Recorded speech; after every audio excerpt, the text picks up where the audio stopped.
tout le monde, bienvenue pour une nouvelle vidéo sur ma chaîne. Aujourd'hui, je vous fais un petit update de mes lectures de février et mars 2017. Alors aujourd'hui, j'ai 3 romans dont je vais vous parler, puisque ça a été assez compliqué d'avancer dans mes lectures. En février-mars, vous allez comprendre pourquoi, notamment à cause d'un des romans. Si vous avez suivi mes autres vidéos, vous avez vu qu'au mois de janvier, j'ai donc terminé le Cold Winter Challenge. Vous pouvez avoir un aperçu de mes lectures de ce challenge, donc qui a été un peu mon update lecture de décembre et janvier. Je vais vous mettre un lien en barre d'infos. À l'occasion du Cold Winter Challenge, je vous ai notamment présenté donc la lecture du roman de Sarah Morgan, La danse hésitante des flocons de neige. Je vous avais dit que en fait c'était le premier tome d'une trilogie et je n'ai pas pu m'empêcher puisque j'avais déjà acheté le tome 2. Dès que le challenge a été terminé, en fait je me suis plongée dans le tome 2 de cette saga. Donc il s'agit de L'exquise clarté d'un rayon de lune, toujours de Sarah Morgan, toujours aux éditions Harlequin. Alors je ne sais pas si vous voyez très bien, il y a énormément de soleil aujourd'hui, c'est dingue. Mais la couverture est tout aussi belle que celle du tome 1, c'est-à-dire que voilà, le titre est pailleté, c'est très joli, enfin voilà, c'est très girly. Mais parlons plutôt de ce qui se trouve dans les pages. Donc en fait, dans le tome 1, on suivait le premier frère de la fratrie O'Neill qui sont propriétaires d'un domaine qui s'appelle Snow Crystal, donc un domaine hôtelier, ski, etc. Qui n'allait pas très bien et donc ils avaient fait appel à une publicitaire, Kayla, qui est venue les aider à remettre un peu d'ordre dans tout ça au niveau de la communication. Dans ce tome-ci, on va suivre le deuxième frère, donc ils sont 3. Donc le deuxième frère, Sean, qui est le frère jumeau de... Ah, je vais lire son nom. On va suivre Sean, qui est le frère jumeau de Jackson, qui lui va avoir des petites choses à faire avec Elise, qui est la chef cuisinière française du domaine. Et voilà, chacun a un peu son passé, ses secrets, ses débats internes, etc. Je veux pas vous en dire beaucoup puisque on repart toujours de la même famille, on repart toujours dans le même contexte, donc j'ai pas trop envie de vous spoiler le tome 1. Mais voilà, j'ai beaucoup aimé ma lecture, c'était très sympa, c'était vraiment dans la même veine que le tome 1, j'ai vraiment bien aimé ça. Voilà, c'est une romance vraiment sympa à lire, pas trop cliché, pas trop invraisemblable comme ça peut arriver parfois. J'ai trouvé que franchement les sentiments étaient assez justes et j'ai beaucoup aimé ma lecture. Alors on va attaquer ma deuxième lecture et c'est là que les problèmes ont commencé. Donc ma lecture précédente, Sarah Morgan, je l'ai lue en 4-5 jours, pas plus. Et puis je me suis lancée dans un livre qui m'avait fait envie, que j'avais racheté d'occasion et qui me parlait complètement puisque voilà, l'univers des livres, etc. ça m'intéresse beaucoup. Je me suis donc lancée dans la lecture du Club de la petite librairie de Deborah Mailer. Et là, grosse déception. Si vous voulez un avis plus détaillé sur cette lecture, je l'ai d'ailleurs chroniqué sur le blog. Je vous mets le lien en barre de description. Mais je n'ai pas du tout apprécié ma lecture. Ça a été long, ça a été laborieux. Après les 30 premières pages, j'ai eu énormément de mal, je crois que j'ai mis 2 semaines à lire la suite des 30 premières pages parce que le style de l'auteur ne m'accrochait vraiment pas. Voilà, j'ai trouvé qu'il n'y avait pas... Même quand on décrivait des sentiments, des émotions, je ressentais rien, j'arrivais pas à être solidaire de l'héroïne. J'avais l'impression qu'elle prenait que des mauvaises décisions, mais pas dans le sens... je prends des mauvaises décisions pour ensuite apprendre de mes erreurs, etc. J'avais vraiment l'impression que c'était... je m'enfonce en fait. J'ai eu l'impression qu'elle s'enfonçait pendant tout le roman. J'étais assez triste parce que voilà, le pitch de départ avait l'air sympa.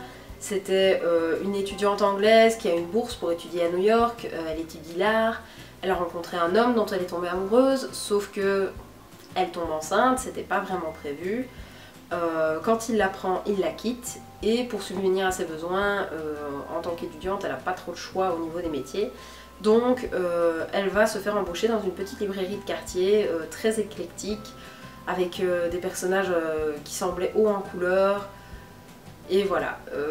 Comme je l'ai mis dans ma critique écrite, je pensais vraiment que ça allait être un style de groupe éclectique mais très attachant, un peu style Breakfast Club. Mais finalement, pas vraiment. On reste assez en surface, on n'en apprend pas beaucoup sur les personnages, on s'y attache pas vraiment, et voilà, j'ai trouvé ça un peu dommage. J'espérais vraiment que les membres du personnel de la librairie sauveraient l'histoire quand j'ai vu que l'héroïne et moi c'était pas possible, c'était... non. Voilà, on saurait pas être amis, ni dans une histoire, ni dans la vraie vie. Ou alors je lui mettrais des claques toutes les 2 minutes. Mais voilà, j'ai été assez déçue et ça m'a pris un temps de fou de finir ce livre. Je voulais vraiment lui donner sa chance, je me disais que voilà, vers la fin, on pouvait peut-être justement passer à quelque chose, se rendre compte de certaines choses, mûrir, enfin voilà, un certain processus. Mais oui, ça passe vaguement comme ça dans l'écriture de l'auteur, mais j'ai vraiment trouvé que l'héroïne n'avait pas l'air d'apprendre grand chose et pas l'air de mûrir beaucoup.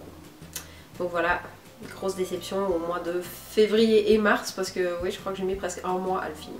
Après cette déception, j'avais vraiment besoin d'une lecture qui allait me réconcilier avec ce genre d'univers. Et j'avais justement un livre que j'ai acheté il n'y a pas très longtemps qui m'a...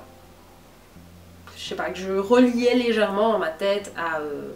le club de la petite librairie. C'était la bibliothèque des cœurs cabossés de Katharina Bivald. Voilà, le thème librairie, le thème jeune femme un peu paumée dans la vie.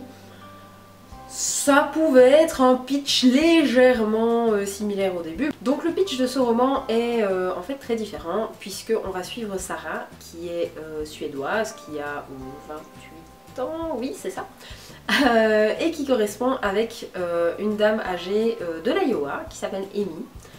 Et elles échangent en fait leurs impressions sur les livres, mais aussi au fur et à mesure sur la vie. Amy lui parle de sa petite ville de l'Iowa, donc Brokenville. Et Sarah va perdre son emploi, en fait elle est libraire, elle va perdre son emploi en Suède, et Amy, pour l'aider à passer à autre chose, se changer les idées, va lui proposer de venir passer des vacances à Brokenville. Le problème c'est que quand Sarah débarque, Amy vient de décéder, elle était en fait malade, elle ne lui avait pas vraiment dit, ou en tout cas pas dit que c'était grave, et donc elle se retrouve complètement désemparée, sans son amie chez qui elle devait loger, et la ville tout entière est désemparée aussi, puisque bah, c'est un très petit comité, hein, c'est une ville qui se meurt on va dire, et personne ne sait très bien comment accueillir cette touriste, quoi faire d'elle, et comment bien la traiter quand même en mémoire d'Amy qui était une personne assez fédératrice dans la ville. Donc voilà, c'est... je vais pas en dire plus à propos de l'histoire, mais très franchement c'était une histoire sympa. C'était pas non plus une histoire où on accroche directement avec l'héroïne, j'ai trouvé. Mais j'ai beaucoup plus aimé le personnage de Sarah que le personnage dans le club de la petite librairie. Tout simplement parce qu'elle prend parfois des mauvaises décisions, elle est parfois un peu, c'est moche à dire, mais inadaptée dans la vie. Mais elle a ce côté touchant que je n'ai pas du tout retrouvé dans l'autre roman. Elle a ce côté vrai, elle a ce côté je me réfugie dans les livres, j'ai des émotions mais je n'ose pas les affronter.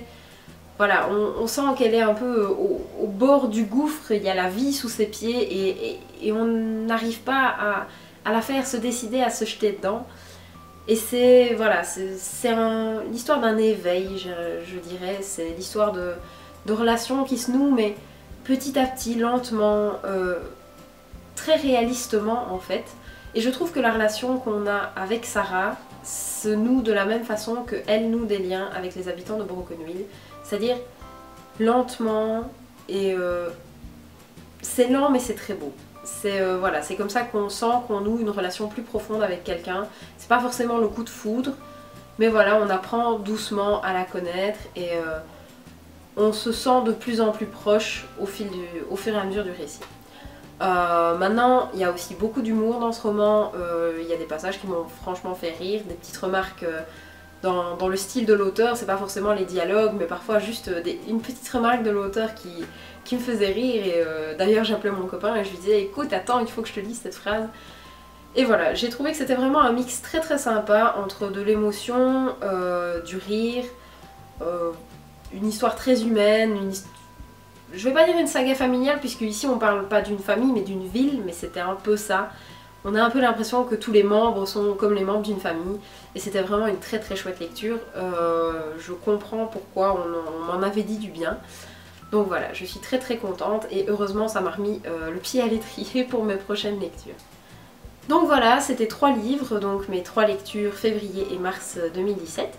Je vais essayer d'être vraiment régulière dans mes updates lecture, mais voilà, je me suis dit après février que comme j'avais lu un livre et demi, c'était un peu dommage de vous faire un update lecture à ce moment-là. Donc voilà, tout simplement je vais faire mes updates au gré de mes folies de lecture, oui ou non.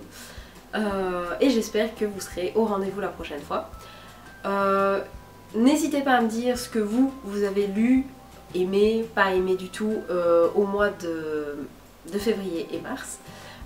S'il y a des gens qui ont lu le Club de la Petite Librairie et qui ont apprécié ce livre, franchement n'hésitez pas à laisser un commentaire, j'aimerais beaucoup qu'on en discute parce que voilà, ça m'a presque donné l'impression que j'étais passée à côté de quelque chose, je ne sais pas.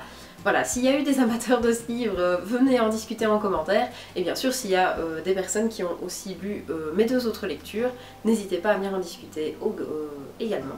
Donc voilà, cette update est terminée. Je vous dis à une toute prochaine. Ciao!